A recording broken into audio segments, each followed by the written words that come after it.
السلام علیکم ناظرین، آپ دیکھ رہے ہیں T9 اردو نیوز۔ پیش خدمت ہے یہ خاص خبر۔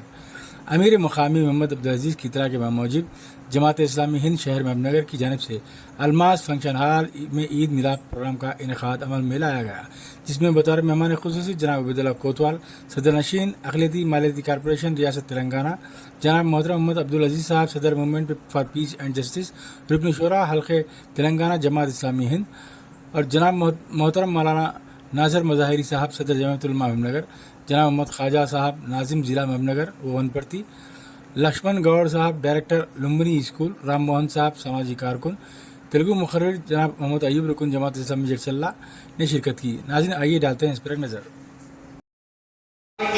చాలా వాత్సల్యంతో, కరుణతో, ప్రేమతో, జాలితో, దయాభావంతో یہ جماعت اسلامی ہند نے پہلے سے جو مہم اسٹارٹ کی تھی وہ مہم کو اور رفتار بڑھانے کی ضرورت ہے۔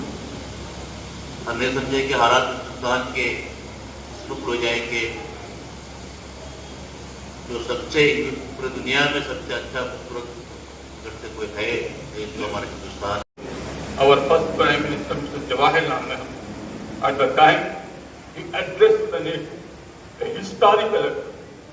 He says that, what he says that, where the India, the whole world is sleeping, but the India is awakening.